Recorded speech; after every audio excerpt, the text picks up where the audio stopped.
아멘. 할렐루야. 오늘 하나님 말씀 로마서 6장 2절부터 4절까지. 로마서 6장 2절부터 4절의 말씀. 그럴 수 없느니라. 죄에 대하여 죽은 우리가 어찌 그 가운데 더 살리요. 무릇 그리스도 예수와 합하여 세례를 받은 우리는 그의 죽으심과 합하여 세례받은 줄을 알지 못하느뇨. 그러므로 우리가 그의 죽으심과 합하여 세례를 받음으로 그와 함께 장사되었나니 이는 아버지의 영광으로 말미암아 그리스도를 죽은 자 가운데서 살리심과 같이 우리로 또한 새 생명 가운데서 행하게 하려 함이니라. 아멘. 할렐루야. 이제 2절의 말씀은 1절에서 제기된 수사적 질문인 은혜를 더하게 하려고 죄에 거하겠느냐에 대한 강력한 부정의 언어입니다. 사도 바울은 그리스도인이 은혜를 더하기 위해서 계속 죄 가운데 살아도 된다는 잘못된 결론을 아주 단호하게 거부하는 장면이죠. 이 구절은 그리스도의 새로운 정체성 그리고 윤리적인 삶의 방향성을 확립한 아주 중요한 전환점이 돼요. 그래서 이 그럴 수 없는이라는 이 강한 부정을 나타내는 표현으로 사도 바울은 그의 서신에서 잘못된 결론이나 어떤 오해를 강력하게 반박할 때 이 표현을 아주 자주 사용하죠. 이것은 죄와 은혜의 관계에 대한 잘못된 이해를 단호히 거부하는 사도 바울의 입장을 보여주고 있습니다. 그래서 죄에 대하여 죽은 우리라는 표현은 그리스도인의 새로운 존재로적 상태, 즉 거듭남으로 인해서 우리가 새로운 생명을 얻었다는 거죠. 그래서 죄에 대해서 죽은 우리, 즉 다시 말해서 내가 예수 그리스도의 보혈의 피와 또 하나님의 구속과 대속의 은혜를 받음으로 인해서 새롭게 재창조됐다는 그러한 표현이죠. 이는 단순한 어떤 법적인 선언이나 이론적 개념이 아니라 그리스도와의 연합을 통한 실제적인 변화를 의미하죠. 이 죽음은 세례를 통해서 표현되는 그리스도와의 그 연합의 근거를 해서 설명을 하는 거예요. 따라서 이 말씀은 이신칭의, 즉 하나님께서 우리를 의롭다 하신 것과 성화의 불가분의 관계를 보여주죠. 이 성화도 우리가 점점 더 어떻게 거룩하게 변화되는 삶을 성화라고 그랬어요. 그러니까 하나님께서 이신칭의에 의롭다 인정을 받고 난 이후에 우리들의 삶들은 점점 어떻게 거룩한 삶으로 살기 위해서 노력하는 삶을 살아야 우리가 하나님의 뜻과 의를 세워가는 이러한 삶의 본질을 찾을 수 있다는 거죠. 우리의 그 은혜로 인한 구원은 도덕적 어떤 무관심이나 아니면 잘못 판단하면 방종의 삶을 살 수밖에 없다.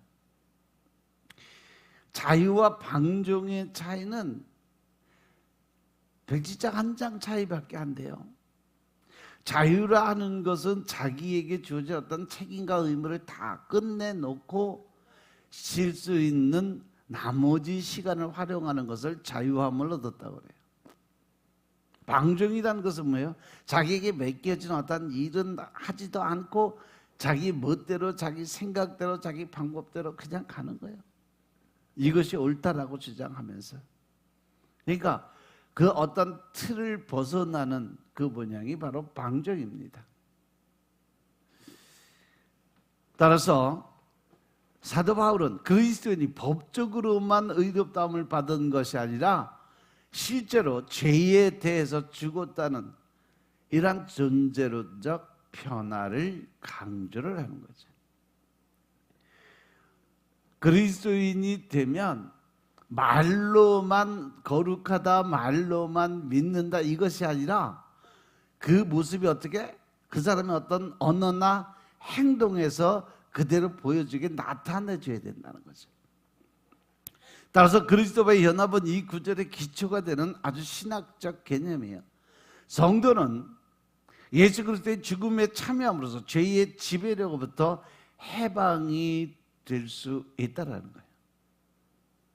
즉 다시 말해서 예수님처럼 살기 위해 노력하는 삶, 예수님처럼 모든 것을 참고 인내하고 또 예수님처럼 우리가 하나님의 말씀에 절대적 순종과 복종의 믿음을 갖고 살아야 된다 이거죠. 이것은 성도들의 정체성 변화의 가장 핵심적인 즉 팩트의 모습이에요. 그리스도와 함께 죽고 또 예수 그리스도와 함께 살아난다는 것은 단순한 비유가 아니라 우리가 믿음 생활하며 더 성결한 삶을 살기 위해서 변화된 영적인 삶의 실체를 나타내 보여주는 겁니다. 그리고 이 말씀은 그리스도인의 윤리적 삶에 아주 중요한 기초를 제공하죠. 죄에 대해서 죽었다는 사실은 성도가 죄의 유혹에 저항할 수 있는 능력의 근거가 될 수 있다. 죄에 대해서 죽었다는 것 자체가 결국 내 의가 사라졌다는 거죠. 내 생각이 없어졌다는 거예요. 즉 모든 것이 하나님의 말씀의 중심으로 설 수 있기 때문에 그 모든 세상의 사단의 권세들과 싸워 이길 수 있는 능력이 그에게 임하게 된다. 이것은 너희도 너희 자신의 죄에 대해서 죽은 자여 그리스도 예수 안에서 하나님에 대해서 살아있는 자다. 11절의 말씀, 이 말씀의 명령의 기초가 돼요. 따라서 이 말씀은 또한 그리스도인의 자유에 대한 올바른 이해를 제공하죠. 그리스도인의 자유는 죄를 지을 자유가 아니라 죄로부터 자유함을 얻는 것이 바로 그리스도인의 자유입니다. 어제도 말씀드렸죠. 우리가 예수님 안에서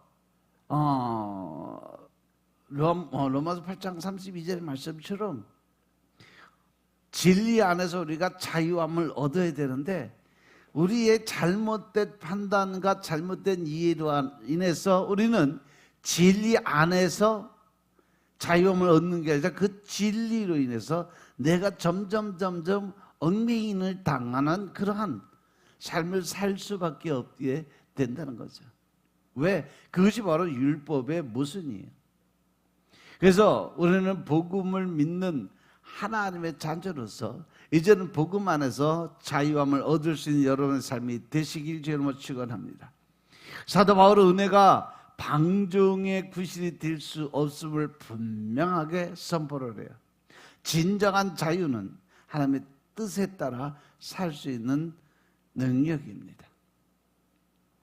이 초대교회에서는요, 영지주의적 경향을 가진 일부 사람들이 육체적 행위와 영적 상대를 분리해서 생각을 해요. 그러면서 이 도덕적 방종을 아주 정당화시키는 그런 삶을 살았어요. 따라서 사도 바울의 가르침은 그러한 이원론적 사고방식을 철저하게 반박하면서 잘못된 그러한 점을 지적들을 하죠. 영체와 영은 분리될 수가 없고 영적인 구원은 도덕적 변화를 반드시 동행해야 된다라는 거예요. 하나님을 믿는 하나님이 영이시니까 하나님을 믿는 우리들은 바로 영적인 삶, 즉 영적인 육체가 됐고 또 영적인 그 삶을 삶으로 해서 그 영이 하나님의 영이 우리한테 돌아있으니까 이 영과 육은 하나가 될 수밖에 없어요. 이것을 분리시켜서 생각하지 말라는 거예요.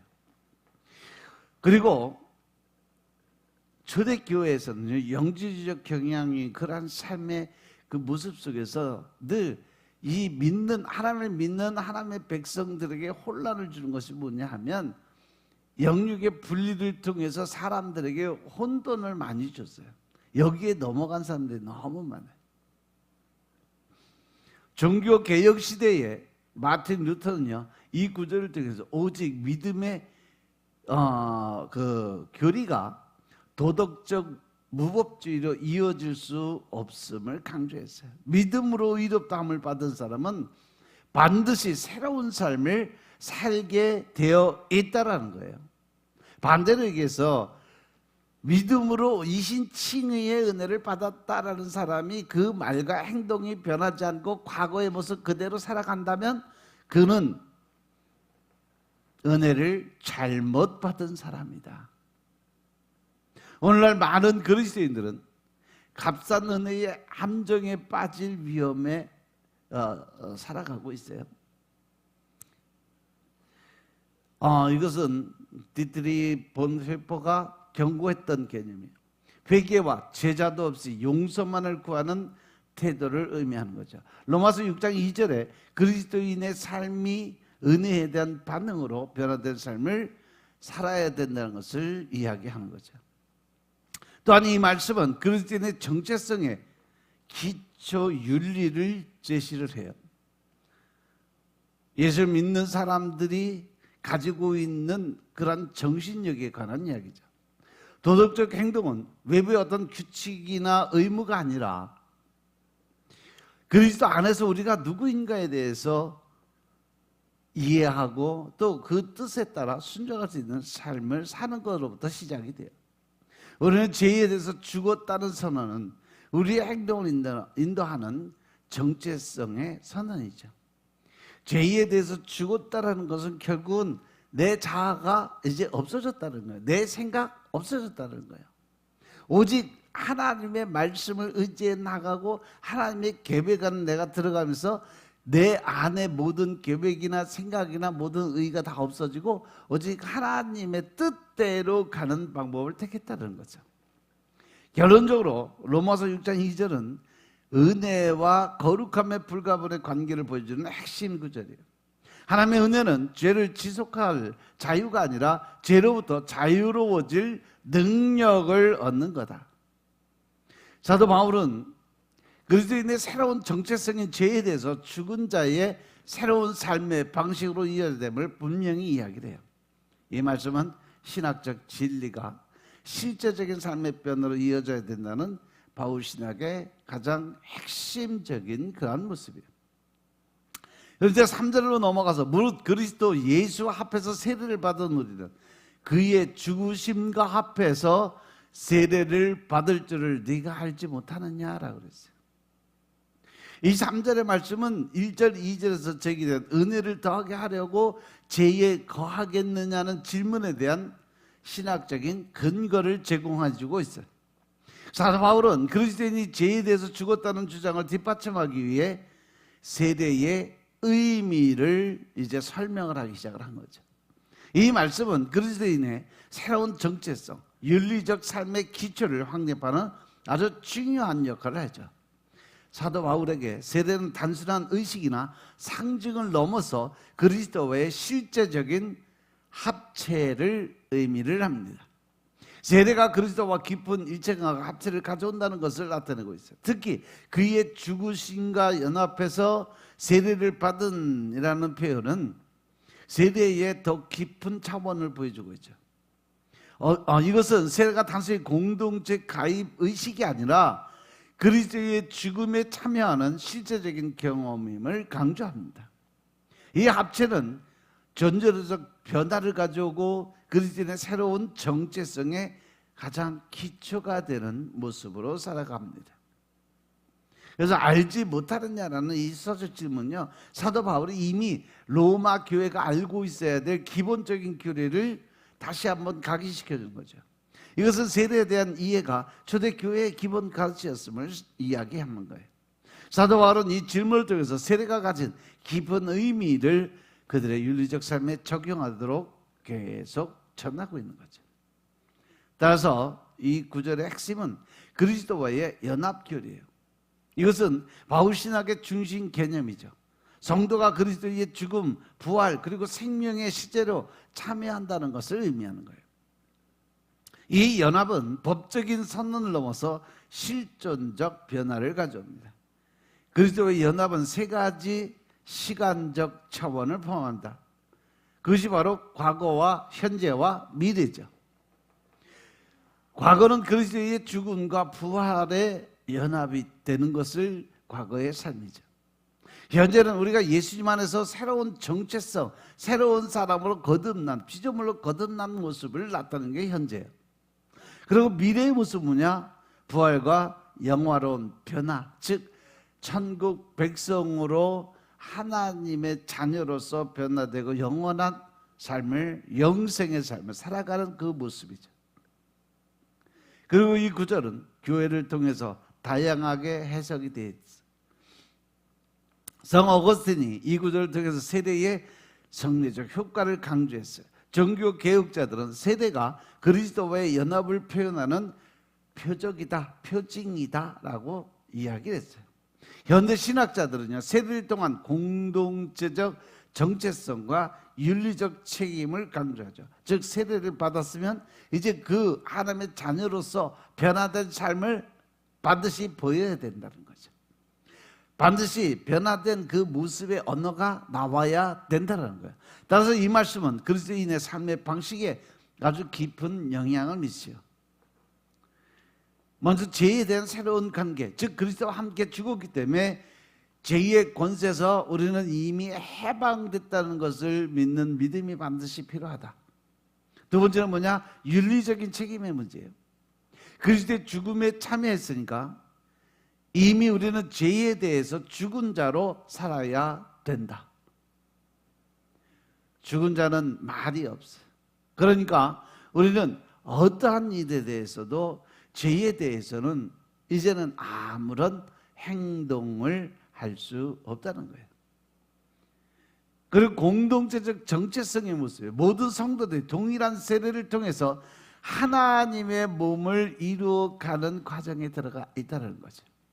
그래서 모든 사람들이 이 고린도서의 말씀처럼 각 지체 한 사람 한 사람이 다 몸의 기능을 가지고 한 군데에 모든 걸 전념하는 것처럼 각 사람들이 다 하나님의 형상을 이루기 위해서 한 몸체가 돼서 연합해서 이루어갈 수 있는 그런 삶을 반드시 살아야 된다는 거예요.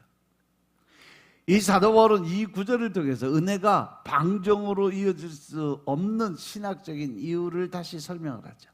그리스도와의 연합은 그저 법적 지위의 변화가 아니라 실제적인 존재의 변화를 의미하는 거예요. 따라서 세례받은 그리스도인이 계속해서 죄 가운데 산다는 것은 자신의 새로운 정체성과 모순이 되는 삶이다. 최소한 우리가 이 세례가 물 세례도 있지만 지금 여기서 본질적으로 말하는 세례는 성령의 세례예요.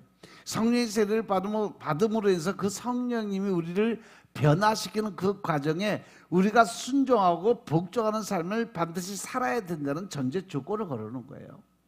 그 성령님이 일하시는 대로 우리가 내가 죽고 내 안에 계신 예수님으로 산다는 그 본질의 말씀은 결국은 내 자아가 완전히 없어져야 된다. 따라서 이 말씀은 이 시대 말씀을 보면 세대의 심오한 의미를 재발견할 수 있는 말씀이다. 단순한 의식이 아니라 그리스도와의 실제적인 한 몸체를 이루는 연합체가 이루어지게 되는 말씀이다. 또 그리스도인의 정체성이 기초를 다질 수 있다는 거죠. 나는 누구인가라는 질문에 대한 근본적인 답변이 바로 오늘 이 말씀에 있다는 거죠. 그리고 우리가 신앙생활하고 믿음생활하면서 이 도덕적인 변화의 동기를 보여준다는 거죠. 겉으로 드러난 규칙이 아니라 내적, 즉 내 안에 변화된 그런 정체성에서 비롯된 그런 윤리적인 삶을 살아간다. 결론적으로 이 3절의 말씀은 세례를 통한 그리스도의 연합이라는 아주 심한 신학적 진리를 제시하는데, 이 연합은 그리스도인의 새로운 정체성의 기초가 되고 죄에서 벗어나서 새로운 삶을 살아야 되는 근본적인 이유를 제공해 준다는 거죠.